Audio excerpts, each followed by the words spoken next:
Assalamualaikum warahmatullahi wabarakatuh. Perkenalkan, nama saya Silva Mustafa Dian. Bersama rekan saya Nibras Ramzi, Ishraf Safikri, dan Devano Sandina Hendra dari kelompok 5 akan mempresentasikan Perhimpunan Indonesia atau yang bisa disebut Indisch Vereniging. Kita akan menjelaskan Perhimpunan Indonesia dari tahun ke tahun, dari awal berdiri sampai dibubarkan. Berikut videonya. Terima kasih, silakan disimak. Pembentukan Perhimpunan Indonesia mulanya dibentuk di Belanda pada tahun 1908 dengan nama Indisch Vereniging. Mulailah Indisch Vereniging dibentuk hanya untuk wadah berkumpul dan bertukar pendapat pemuda Indonesia yang merantau. Namun, seiring berjalannya waktu, mereka mulai bertukar pendapat tentang bagaimana nasib rakyat Indonesia yang makin hari makin sengsara. Akhirnya, pada tahun 1922, Indisch Vereniging berganti nama menjadi Perhimpunan Indonesia dan mulai berkecambah di bidang politik. Hal ini disebabkan para tokoh Perhimpunan Indonesia terinspirasi oleh negara-negara di Asia dan Afrika yang berani merdeka dari penjajahan. Selanjutnya adalah tindakan awal Perhimpunan Indonesia. Para tokoh Perhimpunan Indonesia mulai berani mengambil resiko.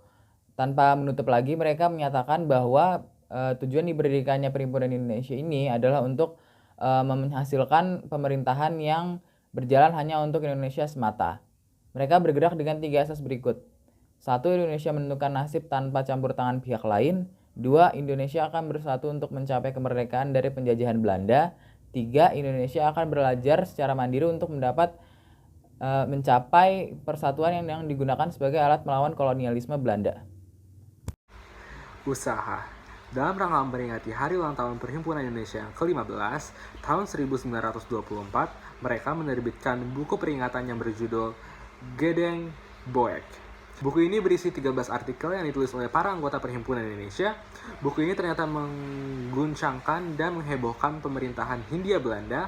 Setelah itu disusul dengan dikeluarkannya pernyataan yang keras dari pengurus PI di bawah pimpinan Sukiman Wirjo Sanjoyo tentang prinsip-prinsip yang harus dipakai oleh pergerakan kebangsaan untuk mencapai kemerdekaan. Kemudian, aksi para anggota PI semakin radikal. Pengawasan terhadap gerakan mahasiswa Indonesia makin diperkuat oleh aparat kepolisian Belanda. Namun, para anggota PI tetap melakukan kegiatan politiknya, bahkan mulai menjalin hubungan dengan berbagai negara di Eropa dan Asia. Konsepsi-konsepsi PI dan berita-berita tentang berbagai kejadian di Eropa dikirim ke Indonesia melalui majalah mereka, Indonesia Merdeka. Kemunduran Perhimpunan Indonesia pada Juni 1927, PI dituduh menjalin hubungan dengan PKI untuk melakukan pemberontakan sehingga diadakan penggeledahan terhadap tokoh-tokoh PI. Pada September, 4 tokoh PI di negeri Belanda ditangkap dan diadili.